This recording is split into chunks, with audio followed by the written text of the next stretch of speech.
Time traveller செய்திகள். முதலில் தலைப்புச் செய்திகள். மைத்திரிக்கு எதிராக மனு தாக்கல், நீதிமன்றம் பிறப்பித்த உத்தரவு. சாவகச்சேரி வைத்தியசாலை பிரச்சினைக்கு அதிபர் ரணில் எடுத்துள்ள முடிவு. சாவகச்சேரி வைத்தியசாலைக்கு மீண்டும் வருவார் வைத்தியர் அர்ஜுனா, ஆணித்தரமாக கூறும் அமைச்சர். இலங்கை அதிபர் தேர்தல், நாடாளுமன்றில் இன்று இடம்பெறவுள்ள விவாதம். வெளிநாடுகளில் சிக்கியுள்ள இலங்கையர் தொடர்பில் அரசாங்கத்திடம் சஜித் கோரிக்கை. கம்பெனிகள் மாறாவிட்டால் நாங்கள் மாற்றுவோம், வடிவேல் சுரேஷ் சூளுரை. இந்தியாவின் ஆயுத ஏற்றுமதி திட்டம். இந்திய பெருங்கடலில் சக்தி வாய்ந்த நிலநடுக்கம். அமெரிக்க ஜனாதிபதி தேர்தலில் இருந்து விலகுமாறு ஜோ பைடன் மீது அதிகரிக்கும் அழுத்தம். வெளிநாடு ஒன்றில் திடீரென்று விமானத்தின் கதவை திறந்த பெண்ணால் பரபரப்பு. தொடர்பென விரிவான செய்திகள். நீதிமன்றத்தை அவமதித்ததாக கூறி ஸ்ரீலங்கா சுதந்திர கட்சியின் முன்னாள் தலைவர் மற்றும் முன்னாள் அதிபர் மைத்ரிபால சிறிசேனவுக்கு எதிராக தாக்கல் செய்யப்பட்ட மனுவை எதிர்வரும் செப்டம்பர் மாதம் 2ஆம் நாள் பரிசீலிக்குமாறு மேன்முறையீட்டு நீதிமன்றம் உத்தரவிட்டிருக்கிறது. ஸ்ரீலங்கா சுதந்திர கட்சியின் மத்திய குழு உறுப்பினர் மொண்டேகு சரச்சந்திர இந்த மனுவை சமர்ப்பித்திருப்பதுடன் மனுதாரர் சார்பில் முன்னிலையான சட்டத்தரணிகளான நீதியரசர் நிசங்க பந்துல கருணாரட்ன மற்றும் சசி மகேந்திரன் ஆகியோர் அடங்கிய நீதியரசர்கள் குழா முன்னிலையில் இந்த மனு பரிசீலிக்கப்பட்டது. ஸ்ரீலங்கா சுதந்திர கட்சியின் தலைவர் பதவியிலிருந்து தனது கட்சிக்காரர் ஏற்கனவே பதவி விலகல் செய்திருப்பதாக முன்னாள் ஜனாதிபதி மைத்ரிபால சிறிசேன சார்பில் முன்னிலையான சட்டத்தரணியை குறிப்பிட்டார். முன்வைக்கப்பட்ட உண்மைகளை பரிசீலித்த நீதியரசர் குழாம் சம்பந்தப்பட்ட மனுவை எதிர்வரும் செப்டம்பர் 2ஆம் நாள் பரிசீலிக்க உத்தரவிட்டுள்ளார். முன்னாள் அதிபர் மைத்ரிபால சிறிசேன ஸ்ரீலங்கா சுதந்திர கட்சியின் தலைவராக செயற்படுவதற்கு கொழும்பு மாவட்ட நீதிமன்றம் நிரந்தர இடைக்கால தடை உத்தரவை பிறப்பித்திருப்பதாக கூறி ஸ்ரீலங்கா சுதந்திர கட்சியின் செயற்குழு உறுப்பினர் மொண்டேகு சரச்சந்திர இந்த மனுவை சமர்ப்பித்திருந்தமை இங்கு குறிப்பிட. இலக்கம் 2. சாவகச்சேரி ஆதார வைத்தியசாலையில் இருந்து எழுந்துள்ள பிரச்சனைகள் மனச்சாட்சிப்படி வேலை செய்கின்றவர்களுக்கு சிக்கலை ஏற்படுத்தாது. தற்போது சாவகச்சேரி விடயத்தில் வடக்கின் குட்டி மாஃபியாவை காத்துக்கொள்ளும் புத்திசாலித்தனங்களும் பழிவாங்கல்களும் ஏற்படக்கூடும் என அறிகுறிகள் வெளிப்பட்டு கொண்டாலும் கொழும்பு அதிகார மையத்திலிருந்து இதற்கு எதிரான சில அறிகுறிகள் வெளிப்பட தலைப்படுகின்றன. அந்த வகையில் அதிபர் ரணில் விக்ரமசிங்க தலைமையில் கூடிய ஸ்ரீலங்காவின் அமைச்சரவை கூட்டத்தில் சாவகச்சேரி ஆதார வைத்தியசாலையின் பிரச்சினை குறித்தும் கலந்துரையாடப்பட்டுள்ளது. இந்த பிரச்சினைக்கு விசாரணை குழு ஒன்றை அமைத்து விசாரணை செய்வது எனவும் முடிவு செய்யப்பட்டுள்ளது. மேலும் சாவகச்சேரி ஆதார வைத்தியசாலைக்கு புதிய பதில் அத்தியட்சகரை நியமித்திருக்கின்றமையானது சில மாஃபியா முகங்களை காத்துக்கொள்ளும் நகர்வுகளாக இருக்கிறது. சாவகச்சேரி ஆதார வைத்தியசாலையில் மட்டும்தான் இந்த பிரச்சனையா என்ற கேள்வியையும் தற்போது இந்த விடயம் எழுப்பியிருக்கிறது. சாவகச்சேரி ஆதார வைத்தியசாலையின் பதில் அத்தியட்சகர் அர்ஜுனா விடுப்பில் உள்ளதாலேயே மற்றொருவர் நியமிக்கப்பட்டிருக்கின்றாரே தவிர அந்த நியமனம் நிரந்தரமானதல்ல என கடற்றொழில் மற்றும் நீரியல் வளத்துறை அமைச்சர் டக்ளஸ் தேவானந்தா குறிப்பிட்டுள்ளார். மேலும் விடுப்பு முடிந்தவுடன் சாவகச்சேரி ஆதார வைத்தியசாலையில் பணி செய்ய முடியும் என நினைக்கின்றேன் எனவும் அமைச்சர் குறிப்பிட்டார்.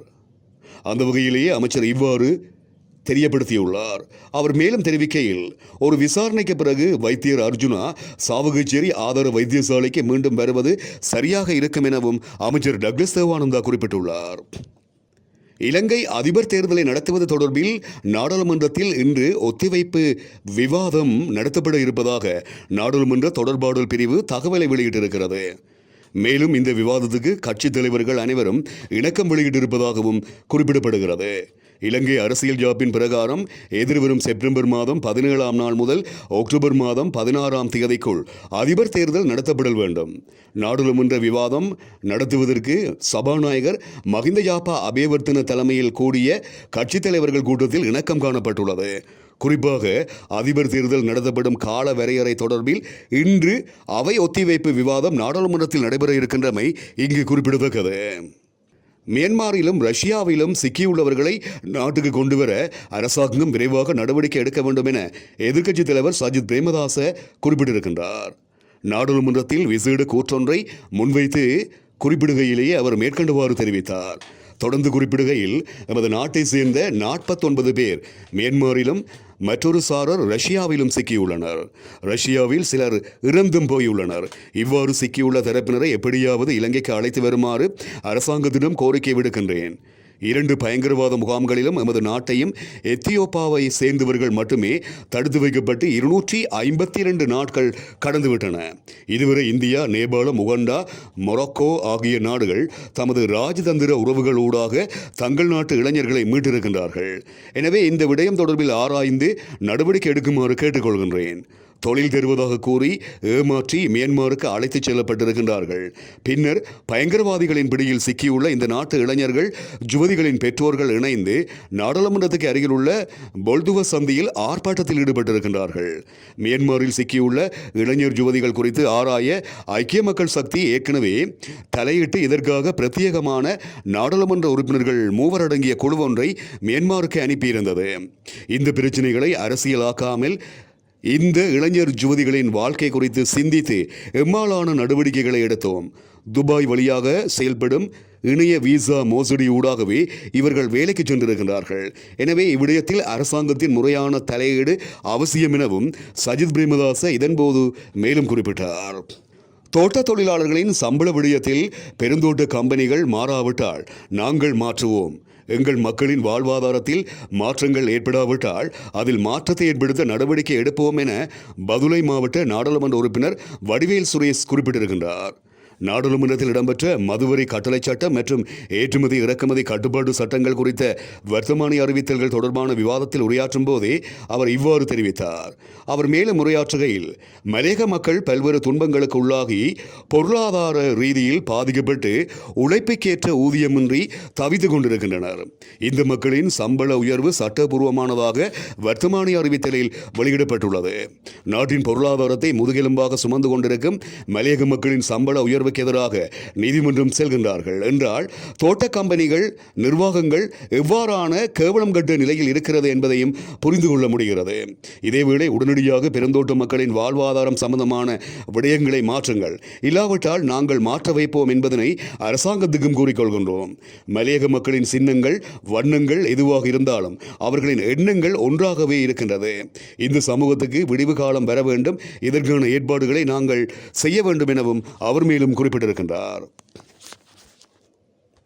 இந்தியா முதல் முறையாக ஆயுத ஏற்றுமதியில் ஈடுபட இருப்பதாக தகவல்கள் வெளியாகியுள்ளன. இதன்படி இதுவரை உள்நாட்டு படையின் ட்ரின் பயன்பாட்டுக்கு வழங்கப்பட்டு வரும் சினேப்பர் ரக துப்பாக்கிகளை இந்தியா நட்பு நாடு ஒன்றுக்கு ஏற்றுமதி செய்ய உள்ளது. இந்த சினேப்பர் ரக துப்பாக்கிகள் 1500 மீட்டர் வரையிலான தூர இலக்குகளை குறிவைக்கக்கூடியவை என்று அறிவிக்கப்பட்டிருக்கிறது. மேலும் பெங்களூரில் அமைந்துள்ள SSSD பென்ஸ் நிறுவனமே இந்த ஆயுத ஏற்றுமதியில் ஈடுபட இருக்கிறது. இந்திய பெருங்கடலில் தென்னாப்பிரிக்காவுக்கு தெற்கே அதிசக்தி வாய்ந்த நிலநடுக்கம் உணரப்பட்டுள்ளது. தென்னாப்பிரிக்கா கேப்டவுன் நகரத்தில் இருந்து 2500 கிலோமீட்டர் தொலைவின் கடலில் 10 கிலோமீட்டர் ஆழத்தில் இந்த நிலநடுக்கம் ஏற்பட்டுள்ளது. இது ரிக்டர் அளவுகோலில் 6.7 மெக்னியோட்டாக பதிவாகியுள்ளது. இந்த நிலநடுக்கத்தினால் ஏற்பட்ட பாதிப்புகள் குறித்து இதுவரை எந்த தகவலும் வெளியாகவில்லை என்றும் கூறப்படுகிறது. இதேவேளை இந்தியாவிலும் ஆங்காங்கே சிறிய அளவிலான நிலநடுக்கம் உணரப்பட்டு வருவது மக்களுக்கு அச்ச உணர்வை ஏற்படுத்தியிருக்கிறது. ஜோ பைடன் ஜனாதிபதி தேர்தலில் போட்டியிடுவதில் இருந்து விலக வேண்டும் என ஜனநாயக கட்சியினர் மாத்திரமன்றி அவருக்கு நிதி வழங்க முக்கிய நபர்களும் அழுத்தங்களை பிரயோகித்து வருவதாக அந்த நாட்டு ஊடகங்கள் செய்தியை வெளியிட்டிருக்கின்றன. அமெரிக்க ஜனாதிபதி தேர்தலில் டொனால்ட் ட்ரம்பை எதிர்கொள்வதற்கான தகுதியுடன் ஜோ பைடன் உள்ளாரா என்பது குறித்து மூடிய சந்திப்பொன்றினை ஜனநாயக கட்சியினர் நடத்தியிருப்பதாக தெரிவிக்கப்படுகிறது. இதன்போது ஜனாதிபதி தேர்தலில் இருந்து ஜோ பைடன் விலக வேண்டும் என 7வது காங்கிரஸ் உறுப்பினரும் கோரியுள்ள நிலையில் ஜோ பைடன் தேர்தலில் போட்டியிடுவது குறித்து கட்சிக்குள் கருத்து வேறுபாடுகள் ஏற்பட்டுள்ளன.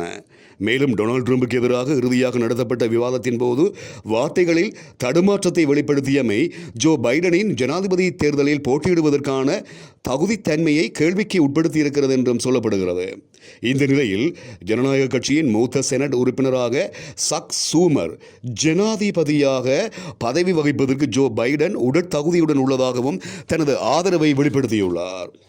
முதல் முறையாக விமானத்தில் பயணித்த ஒரு பெண் கழிவறை என நினைத்து விமானத்தின் அவசர கால கதவை திறந்தமையினால் பெரும் பரபரப்பு ஏற்பட்டிருப்பதாக தெரிவிக்கப்படுகிறது.